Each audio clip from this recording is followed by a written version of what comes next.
Nyonya Ingletop telah diracuni. Dan Mary Cavendish yang berada di belakang mereka mendengar percakapan itu. Dia menjerit ketakutan dan berkata, Tidak, bukan itu." Assalamualaikum warahmatullahi wabarakatuh. Hai guys, welcome back to the Kashaf Cells.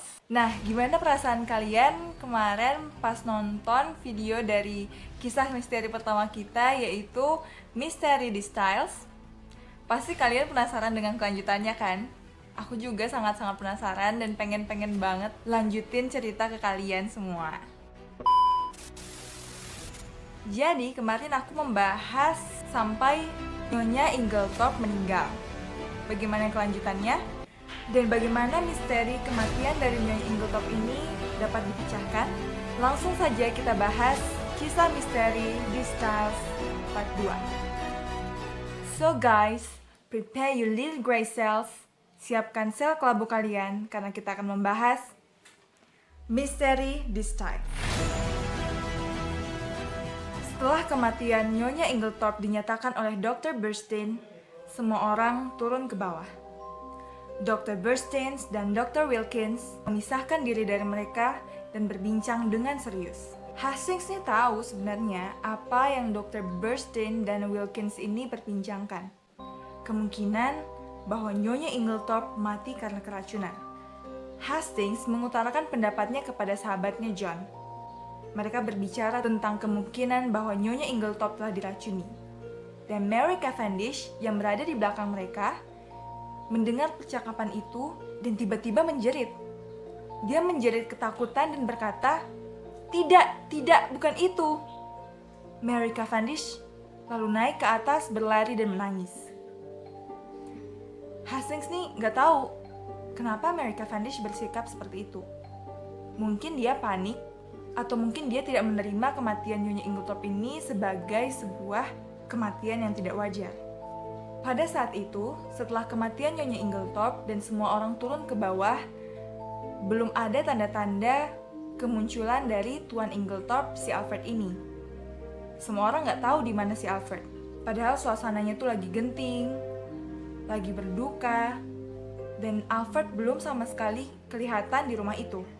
Nah, setelah Dr. Burstein dan Dr. Wilkins ini berbincang-bincang, Dr. Burstein ini meminta John untuk melakukan pemeriksaan mayat.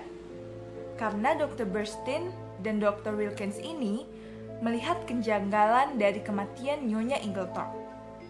Jadi mereka nggak bisa ngasih surat keterangan dokter tentang kematiannya Nyonya Ingletop ini.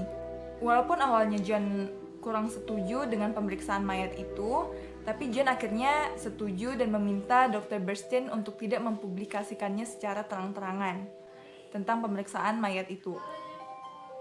Dan berharap bahwa memang tidak ada kemungkinan-kemungkinan lain dan semoga kematian dari Nyonya Ingletop ini adalah wajar. Setelah John menyetujui permintaan Dr. Burstein itu, Dr. Burstein mengunci kedua kamar itu dan memberikan kuncinya kepada John dan melarang mereka untuk membuka kedua kamar itu.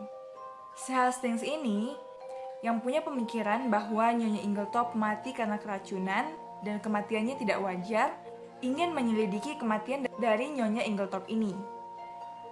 Hastings berpikir bahwa orang yang tepat yang dapat menyelidiki kematian Nyonya Ingletop ini adalah kawan lamanya yang berasal dari Belgia, yaitu detektif Hercule Poirot.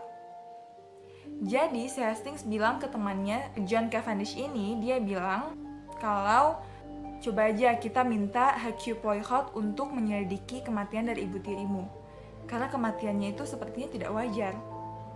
Tiba-tiba saat si Hastings mengutarakan pendapatnya ke John itu, Lawrence nih marah. Lawrence gak setuju dan dia gak mau ada pemeriksaan dan penyelidikan tentang kematian Nyonya Ingletop ini. Nah, Hastings kan kaget ya. Maksudnya, kalau misalnya Lawrence dibandingkan sama John, Lawrence itu punya pemikiran yang lebih modern. Dia punya lebih banyak imajinasi. Dan tipe-tipe seperti Lawrence ini seharusnya menjadi orang yang setuju dengan pendapat si Hastings ini. Tapi dia ternyata nggak setuju dan marah. Dia bilang bahwa itu semua omong kosong dan kematian ibunya hanya karena serangan jantung. Dia bilang kayak gitu. John sebagai anak tertua, dia memegang kendali kan. Ya jadi dia bilang ke Hastings kayak, ya udah aku setuju. Tapi saya mohon jangan ada publikasi dan jangan sampai tersebar kemana-mana, kata si John. Ya udah, karena udah disetujui sama si John, anak tiri dari Nyonya Ingletop ini, langsunglah Hastings tanpa berlama-lama dia langsung mau ke Pondok Leastways, tempat Poirot itu tinggal di Styles Santa Mary.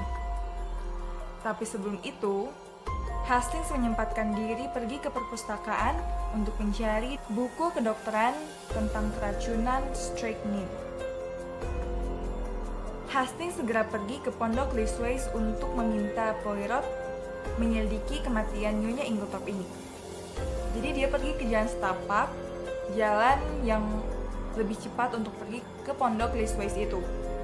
Pas dia lagi jalan, agak sedikit berlari, dia melihat dari arah depan ada seorang pria yang berlari-lari ke arahnya. Dan ternyata orang itu adalah Tuan Alfred Ingletop. Kemudian si Hastings nanya, "Tuan, kamu dari mana? Kenapa kamu gak ada?" Alfred ini bilang, "Jadi saya itu pergi ke rumah teman saya, si Denby." Si Alfred ini pergi ke sana, lalu Denby ini katanya kayak menahan Alfred untuk tinggal di situ. Si Alfred ini selesai bertamu tuh jam 1 malam. Pas mau pulang, si Alfred ini lupa kalau misalnya dia nggak bawa kunci rumah. Karena dia nggak bawa kunci rumah itu, dia takut kalau misalnya dia bakal membangunin orang-orang di dalam rumah untuk membukakan pintu. Jadi daripada gitu katanya ya mending saya nginep aja di rumah Denby, dan akhirnya dia nginep lah di rumah Denby. Penjelasannya kayak gitu. Nah, si Hastings nanya lagi, "Lalu Anda tahu kejadian itu dari mana?"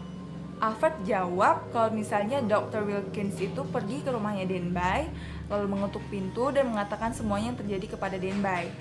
Dari situlah dia tahu kalau misalnya istrinya meninggal dan cepat-cepat pulang ke rumah. Ya, tapi gimana lagi ya, Hastings tuh udah melihat Alfred dengan sangat kayak jijik. Dan dia jengkel karena dia tuh merasa Alfred munafik. Karena dia nggak mau terlalu lama bersama si Alfred, akhirnya dia cepat-cepat permisi, dia bilang dia mau pergi terburu-buru. Ya udah, akhirnya mereka berpisahlah di situ. Si Hastings langsung cepat-cepat pergi ke Pondok Leastways. Nah, pas nyampe di sana langsunglah diketok-ketok tuh pintu pondoknya kan, cepet-cepet, terus panggil Poirot. Muncul Poirot dari jendela di atas kanannya si Hastings ini. Ditanya kenapa, Hastings bilang Nyonya Ingletop telah mati.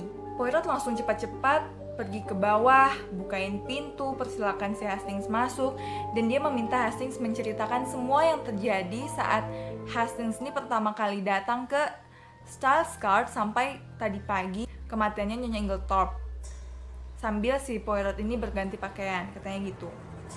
Diceritakanlah semuanya sama si Hastings, gimana dia pergi ke Styles Court, terus bagaimana pertemuannya dengan anggota keluarga di sana, terus pertengkaran Evie dan Alfred, pertengkaran Nyonya Ingletop, dan juga bagaimana dia terbangun melihat Nyonya Ingletop dalam keadaan kesakitan dan akhirnya Nyonya Ingletop meninggal. Semua kejadian ia ceritakan kepada Poirot, walaupun mungkin acak-acakan. Ya udah, Poirot kayak ya nggak apa-apa, orang dia lagi panik gitu ya, dia mengertiin aja gitu. Dan si Hastings ini nanya, dari semua fakta itu, bagaimana kita bisa memilah yang mana yang penting dan yang mana yang tidak? Poirot menjawab, tidak begitu. Sebuah fakta akan menggiring kita ke fakta yang lainnya. Jadi begitulah terus-menerus. Fakta kecil berikutnya, sebuah mata rantai yang hilang, kita periksa, kita selidiki, dan detail kecil itu kita tempatkan di sini. Lalu Poirot berkata lagi, awas, bahaya bila seorang detektif berkata, kecil, tak penting, tak ada hubungannya, lupakan saja. Disitulah letak kesulitannya. Segala sesuatu adalah penting. Ucap Hercule Poirot. Lalu si Poirot ini nanya, tapi ada satu hal yang belum kamu ceritakan kepadaku. Kata si Hastings, apa itu? Apakah Nyonya Ingletop ini makan dengan enak tadi malam? Pas ditanya sama Poirot kayak gitu, si Hastings nih mikir kayak, apa sih hubungannya sama pertanyaan itu? Kok nggak penting ya, kata si Hastings. Poirot langsung bilang kalau misalnya pertanyaannya itu adalah pertanyaan yang sangat penting. Hastings ini dengan keras kepala dia bilang kayak, aku masih nggak ngerti pertanyaan kamu tuh maksudnya apa. Ya seingatku tuh dia makannya nggak terlalu banyak. Ya emang karena suasananya itu lagi tegang, dia gelisah, bingung, sedih, dan wajar lah kalau misalnya dia tuh nggak nafsu makan, kata Hastings gitu. Nah, pas mereka sampai di rumah Skarsgård, Poirot ini memandang kagum kepada kebun-kebun yang ada di Skarsgård ini. Ya emang kalau misalnya kalian tahu Hercule Poirot kayak gimana, Hercule Poirot tuh suka banget sama keindahan, estetik. Tapi dia suka kebunnya si rumah Skarsgård ini karena kesimetrisannya. Begitulah Hercule Poirot. Hastings yang juga bersama Poirot pergi ke rumah Skarsgård ini, dia merasa kayak perasaan berkabung, kesedihan, kehilangan memang gak ada dalam rumah ini. Walaupun kematian Nyonya Inglethorpe emang terjadi secara tiba-tiba dan mendadak, dan semua orang terkejut karenanya, tapi gak ada satupun orang yang bersedih karena kematian itu. Kata Poirot, ya kau benar, Nyonya Inglethorpe ini emang seorang wanita yang murah hati, dan dia adalah ibu yang murah hati kepada dua bersaudara Cavendish. Tapi dia bukan ibu mereka. Darah menunjukkannya. Ingat, darah menunjukkannya. Hastings dengan bingung bertanya kepada Poirot, mengapa tadi kau bertanya apakah si Nyonya Inglethorpe ini makan enak atau enggak? Poirot diam sejenak sambil berjalan, kemudian dia berbicara, aku tidak keberatan untuk mengatakannya kepadamu, walaupun aku memang adalah tipe yang tidak akan mengatakan apapun sebelum semuanya selesai. Nah, kamu juga tahu sendiri kan kalau misalnya Nyonya Inglethorpe ini kemungkinan mati karena keracunan strychnine. Dan strychnine itu adalah racun yang bekerja dengan cepat. Dan anggapan yang berlaku sekarang adalah Nyonya Inglethorpe ini meninggal karena keracunan strychnine yang dimasukkan ke dalam kopinya. Poirot menanyakan jam berapa kopi itu diantarkan, dan kata Hastings kira-kira jam 8-an diantar ke kamarnya si Nyonya Inglethorpe ini.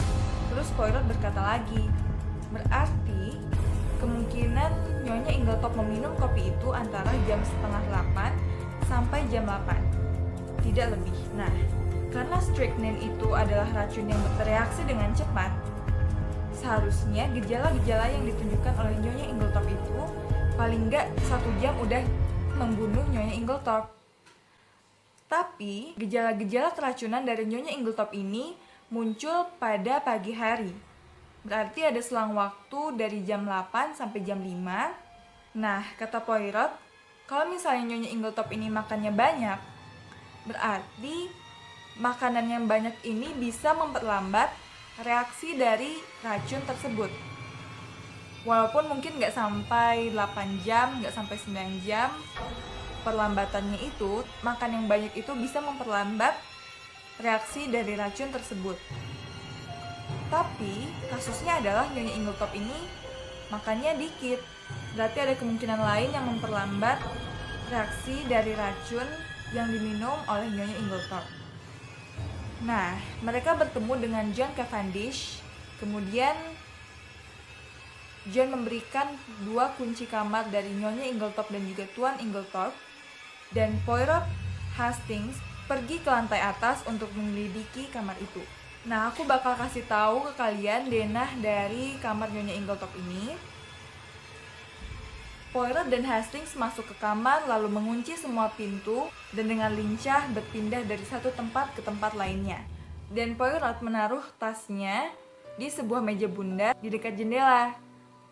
Tapi sialnya, meja bundar itu tuh kakinya udah goyang. Dan tasnya si Poirot tuh akhirnya jatuh kan.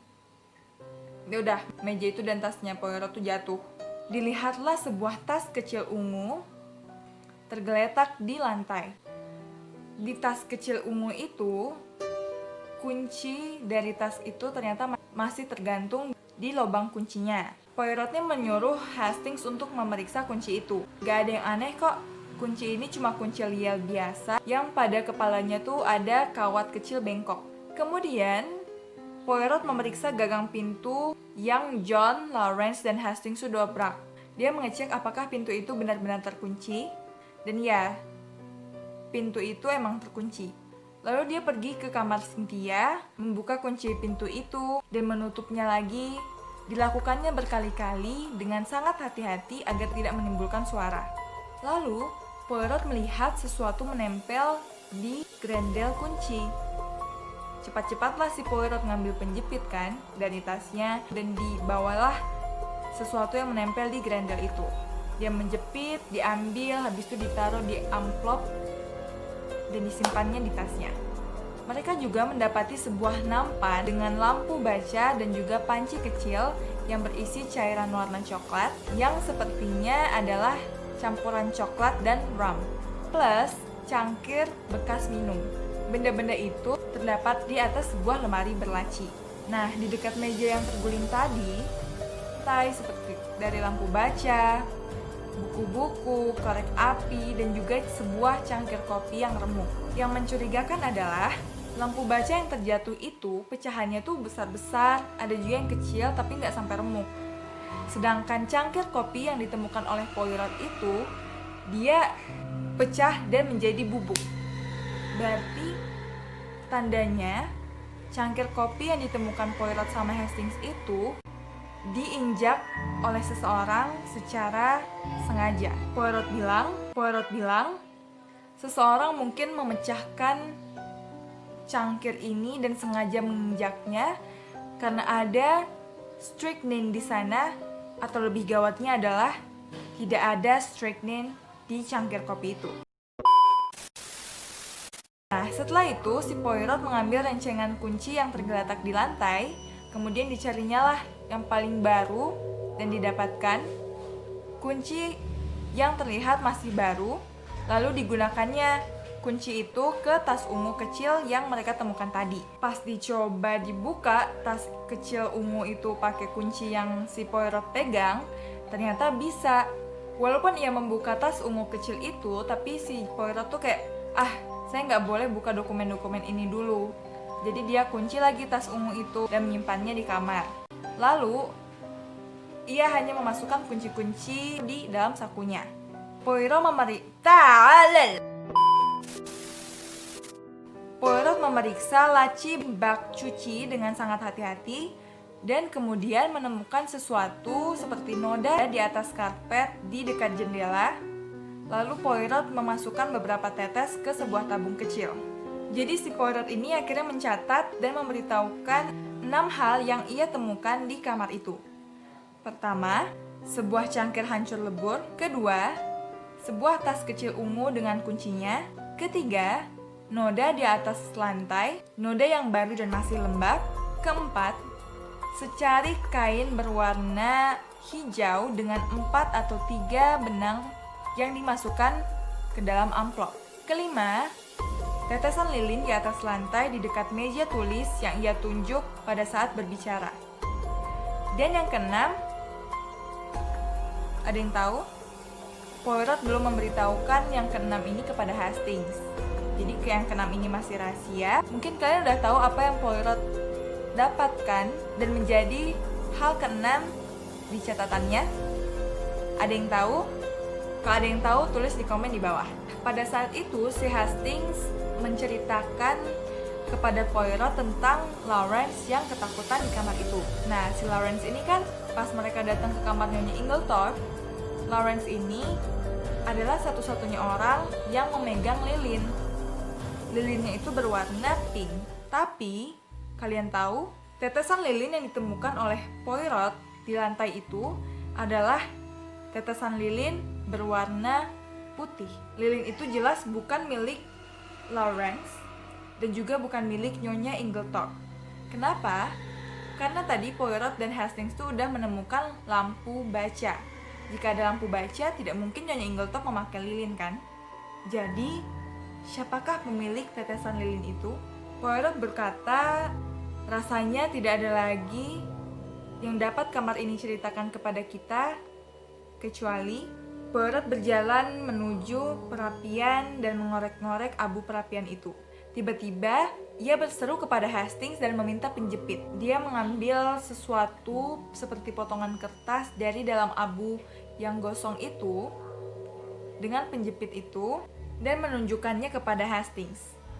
Kertas itu tebal dan bukan seperti kertas biasa. Si Hastings ini kan lihat kertas itu, dipegangnya, dilihatnya. Loh, ini bukan kertas biasa. Pas dipikir-pikir, Hastings ini langsung kaget. Poirot, ini kertas wasiat. Kata Poirot dengan tenang. Ya, memang. Kau tidak heran? Kata Hastings. Kata Poirot, tidak. Aku memang mengharapkan ini. Ditaruhnya potongan kertas itu dengan sangat hati-hati dan rapi di dalam tasnya. Hastings dan Poirot ini pergi ke kamarnya Alfred Inglethorpe untuk menelitinya. Kemudian mereka keluar, mengunci pintu kamar dan pergi untuk menanyai pelayan rumah Dorcas. Dorcas datang ke ruang kerja Nyonya Inglethorpe bersama Hastings. Saat Poirot sedang melihat kebun dari Starlscard ini dan mengagumi kebun-kebun yang ada di sana. Ia benar-benar kagum dan memperhatikan seluruh kebun dengan seksama, sampai-sampai si Hastings ini kesel karena kan mereka mau nanyain Dorcas nih. Malah fokus Poirotnya akhirnya beralih ke kebun. Ya udah, si Hastings manggil kan si Poirot. Poirot, ini pelayan Dorcas sudah datang tahu. Jadi ya udah, Poirot akhirnya masuk lalu menanyai Dorcas. Aku bakal singkatin aja kali ya, kayak apa ya, soal jawab kayak gitu kali ya, biar agak dipersingkat dan bisa jelas daripada nanti kita keluyuran kemana-mana gitu ya.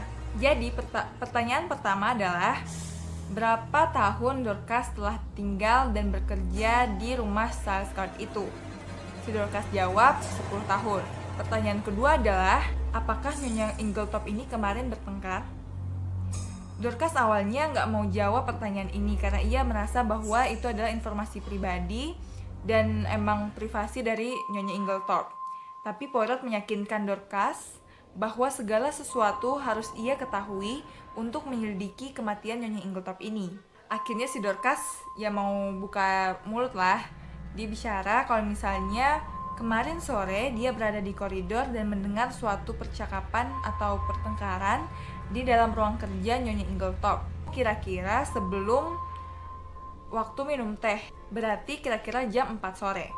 Dan dia kebetulan lewat pas gitu, karena mendengar pertengkaran-pertengkaran, akhirnya dia berhenti dan mendengarkan. Pintunya tertutup, jadi dia cuma bisa mendengarkan suara-suara dari dalam. Nyonya Inglethorpe ini bilang, dengan suara keras dan nyaring, "Kau membohongi dan menipuku." Katanya gitu. Dorcas mendengar kata-kata itu. Katanya si Dorcas ini, dia nggak bisa mendengar suara Tuan Inglethorpe karena Tuan Inglethorpe ini menjawab dengan suara rendah. Terus si Nyonya Inglethorpe ini bilang lagi, "Kau memang keterlaluan. Sudah dihidupi, sudah diberi makan, diberi pakaian. Tapi apa balasmu? Membuatku malu?" Katanya gitu. Si Dorcas ini tetap gak bisa dengar kata-kata balasan dari Tuan Inglethorpe. Nyonya Inglethorpe ini bilang, "Tak ada gunanya apa yang kau katakan itu. Aku tahu apa yang harus aku lakukan. Aku sudah menentukan sikap. Dan aku tidak peduli dengan publisitas tentang skandal suami istri ini." Pertanyaan selanjutnya dari Poirot adalah, "Kau yakin kau dengar itu adalah Tuan Inglethorpe?" Kata Dorcas, "Oh ya, siapa lagi kalau misalnya bukan dia, Tuan?" Terus apa yang terjadi kemudian?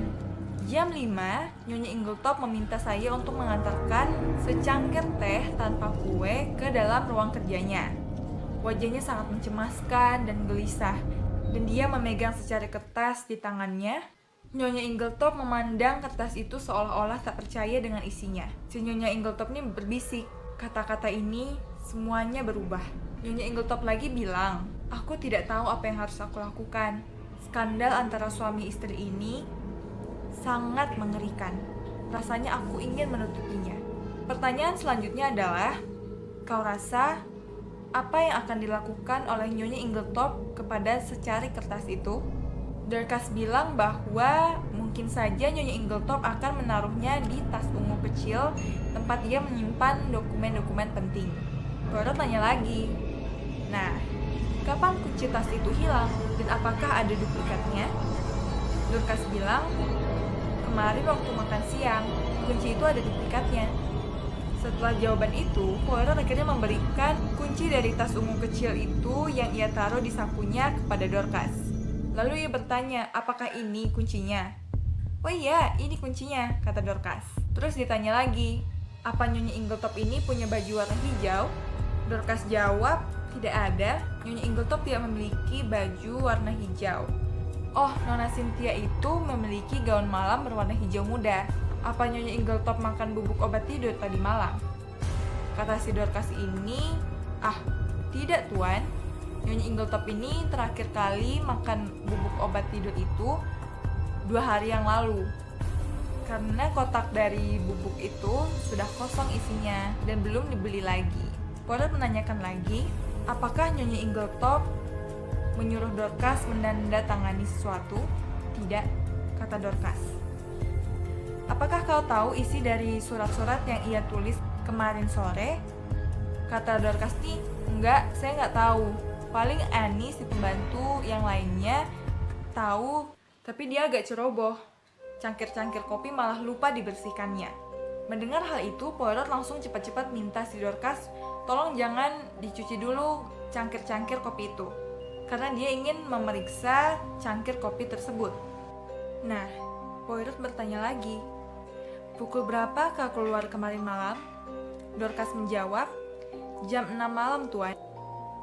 Poirot bertanya lagi, aku mengagumi kebun bunga itu. Bisakah kau memberitahu berapa tukang kebun yang bekerja di sini? Kata Dorcas, ya tuan. Dulu sebelum masa perang, tukang kebun yang bekerja di sini ada 5 orang. Tapi karena sekarang adalah masa perang, jadi Nyonya Inglethorpe harus menghemat dan dia hanya memperkerjakan 3 orang tukang kebun, yaitu Pak Tua Manning, William, dan seorang wanita modern. Setelah itu, Poirot meminta Dorcas untuk kembali dan memanggil pembantu lainnya yang bernama Annie. Setelah Dorcas keluar, si Hastings ini nanya ke Poirot kan, kenapa kau tahu soal obat tidur? Dan bagaimana kau bisa tahu tas ungu kecil itu ada kunci duplikatnya?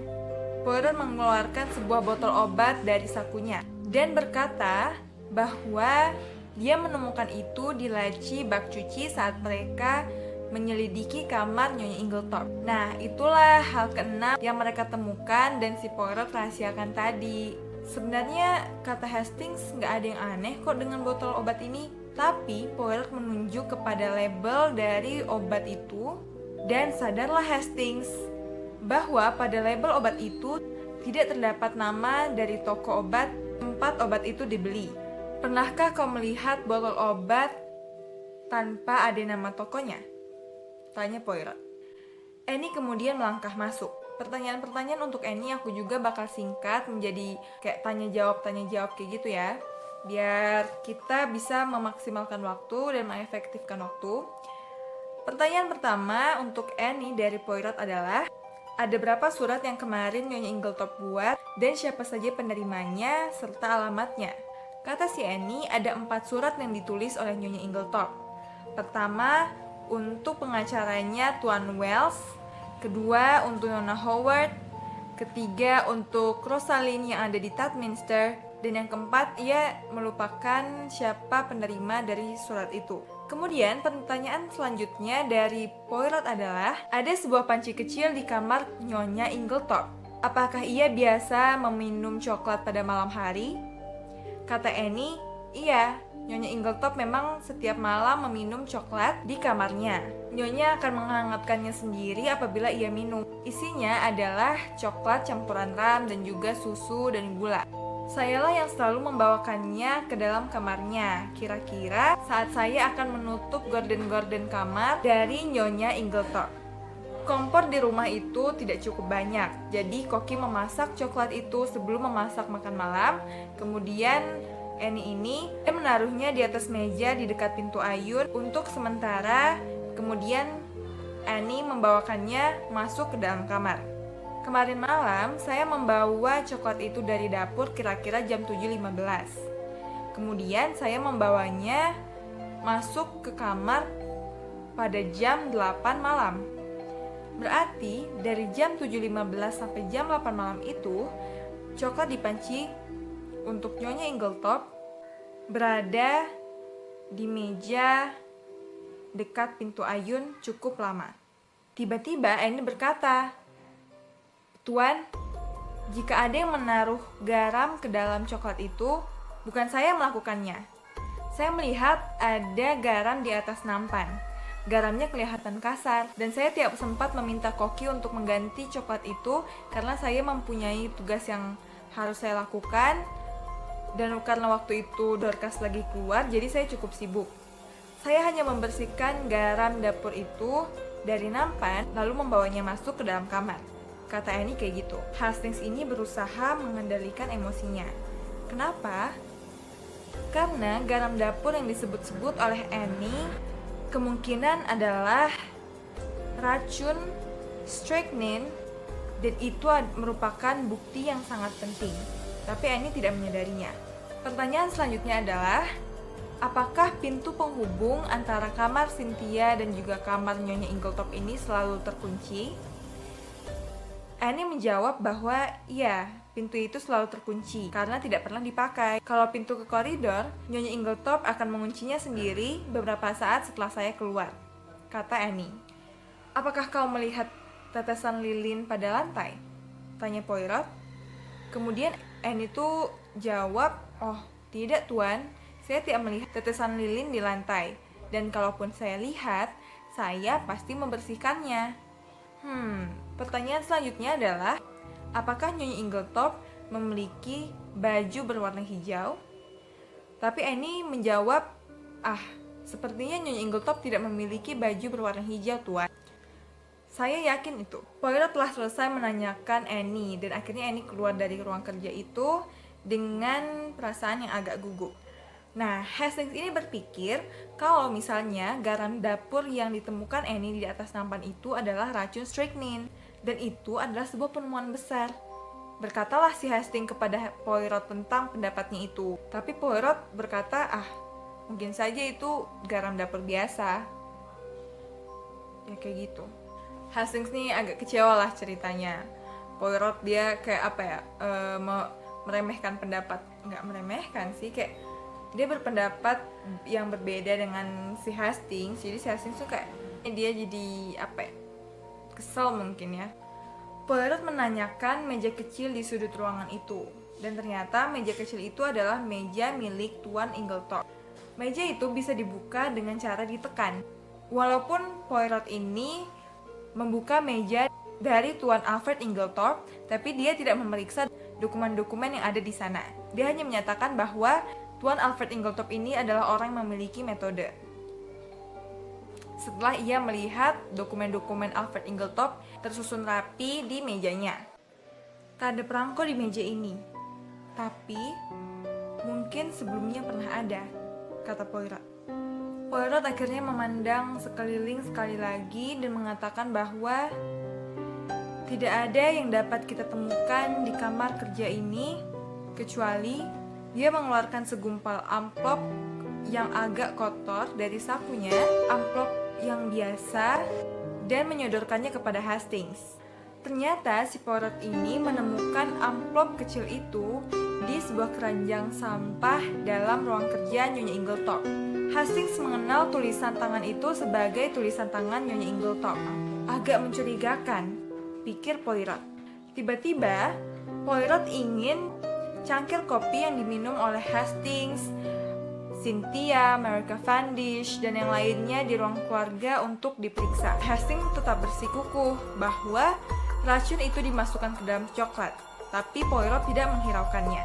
Akhirnya mereka pergi ke ruang keluarga di mana mereka minum kopi bersama, dan si Poirot ini memeriksa cangkir-cangkir kopi itu satu persatu dan mencicipinya satu persatu.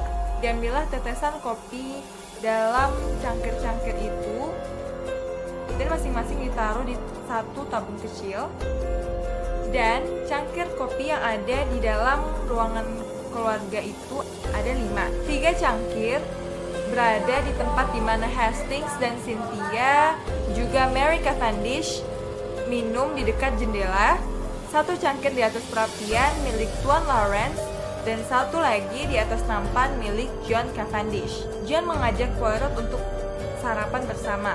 Nah, Poirot nih nanyain pendapatnya si John kan mengenai gimana reaksi orang-orang di rumah tentang kematiannya Nyonya Inglethorpe dan juga penyelidikan yang dilakukan oleh Poirot dan Hastings. Kata si John, kalau misalnya Lawrence ini nggak setuju dan juga dia masih marah-marah tentang penyelidikan yang dilakukan oleh Poirot dan juga Hastings. Dia bilang bahwa ini semua omong kosong dan mengatakan bahwa kematian ibunya ini adalah hal yang wajar.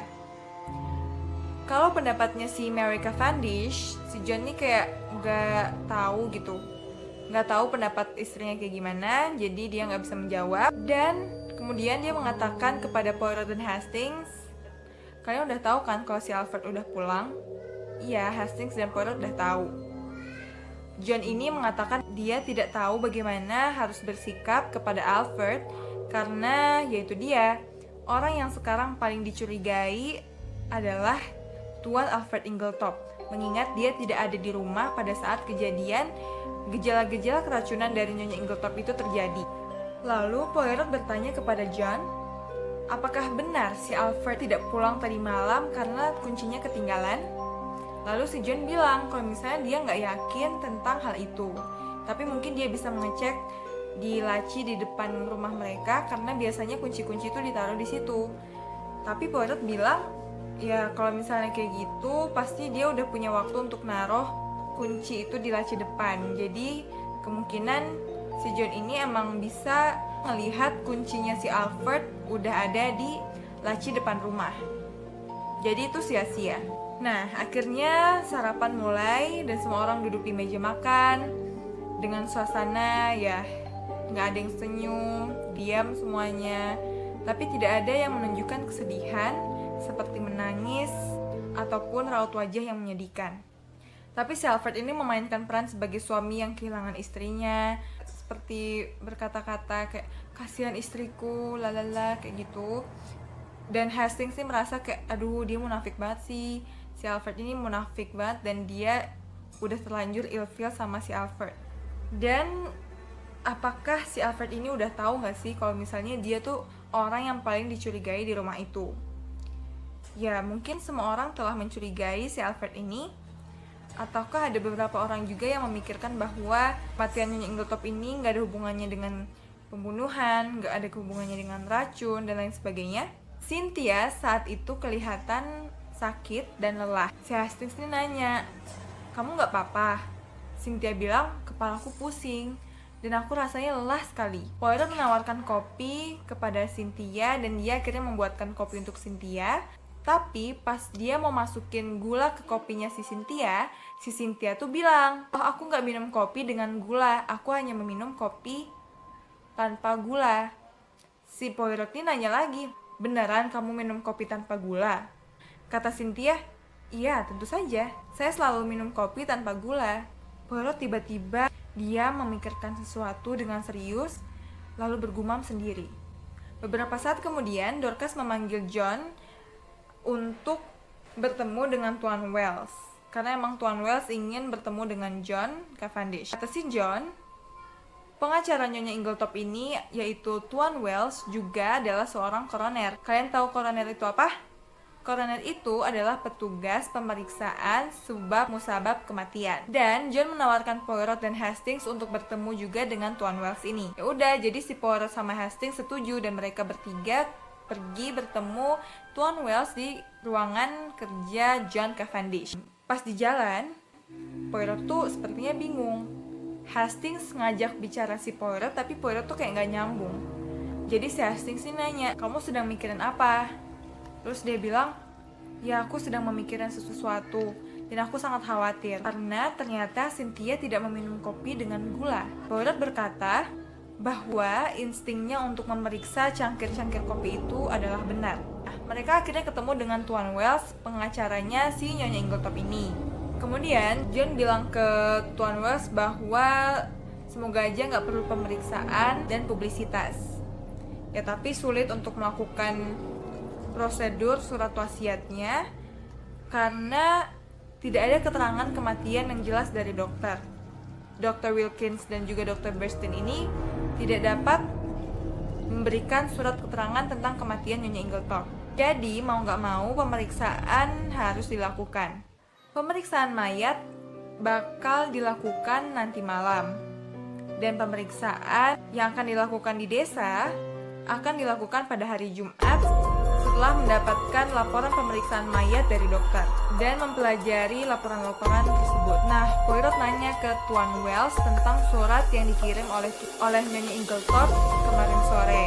Terus Tuan Wells itu bilang kalau misalnya sebenarnya isinya tuh nggak ada apa-apa dan Nyonya Ingletop ini hanya ingin meminta Wells untuk datang ke rumahnya pada pagi hari tanggal 18 Juli untuk meminta nasihat dari Tuan Wells ini. Ya walaupun akhirnya guru Nyonya Ingletop meninggal dan tidak ada yang tahu apa yang ingin dibicarakan Nyonya Ingletop kepada Tuan Wells. Poirot juga menanyakan kepada Tuan Wells kira-kira siapa yang akan mewarisi kekayaan Nyonya Ingletop ini apabila Nyonya Ingletop meninggal. Akhirnya Tuan Wells bilang di surat terakhirnya pada Agustus tahun lalu, Nyonya Ingletop mewarisi kekayaannya kepada John Cavendish. Berdasarkan surat wasiat suami pertamanya yaitu ayahnya si John yang mengatakan apabila istrinya meninggal, John Cavendish akan mewarisi perkebunan dan juga rumah Styles Court itu, dan Lawrence Cavendish, adiknya si John, akan mewarisi sejumlah uang yang cukup banyak sehingga Tuan Wells itu merasa bahwa ini adalah surat wasiat yang adil. Nah, tapi surat wasiat itu batal karena Nyonya Ingletop akhirnya menikah lagi sama Tuan Alfred ini. Ya emang kayak gitu kata Tuan Wells. Dan Nyonya Ingletop ini ternyata suka gonta-ganti surat wasiat setiap setahun sekali. Yang pertama menguntungkan satu orang anggota keluarga, kemudian surat wasiat selanjutnya anggota keluarga lainnya. Seperti itu selalu berulang-ulang setiap tahun. Jikalau Nona Howard yang akan mewarisi seluruh kekayaan dari Nyonya Ingletop ini, apakah Anda tidak akan kaget? Kata Poirot kepada Wells. Kemudian kata Tuan Wells, ya saya gak akan kaget, katanya gitu. Tuan Wells dan John ini ingin memeriksa dokumen-dokumen penting milik Nyonya Ingletop berdasarkan kehendak dari Tuan Alfred Ingletop. Nah, kata si Tuan Wells ini, barangkali ada surat wasiat yang lebih baru daripada yang dimilikinya, kata Tuan Wells. Terus kata Poirot, memang ada, atau tepatnya pernah ada. Surat wasiat terbaru telah dibakar. Apakah kalian udah ada gambaran mengenai gimana si Nyonya Ingletop ini meninggal dan kemungkinan pelaku dari pembunuhan Nyonya Ingletop ini, dan bagaimana kesan-kesan kalian dengan bukti-bukti dan penyelidikan yang dilakukan oleh Poirot dan Hastings? Pokoknya apapun itu tulis di komen di bawah, oke? Dan aku pengen dengar banget gimana reaksi kalian, gimana kesan kalian tentang kisah misteri di Styles Part 2 ini. Pokoknya tulis di komen di bawah ya. Dan itu aja yang bisa aku sampaikan di video kita kali ini. Pokoknya tolong dukung terus The Kasyaf Sales dengan cara like jika kalian suka, komen sebanyak-banyaknya, share ke teman-teman kalian biar mereka juga bisa tahu kisah-kisah misteri dari novel-novel Agatha Christie ini. Subscribe dan nyalakan notifikasinya agar kalian bisa tahu video-video yang bakal aku upload. Dan kita akan ketemu lagi di lain waktu untuk membahas kisah misteri di Styles selanjutnya. Jadi guys, prepare your little grey cells. Persiapkan sel-sel kelabu kalian karena kita akan membahas misteri-misteri selanjutnya. Dadah, assalamualaikum.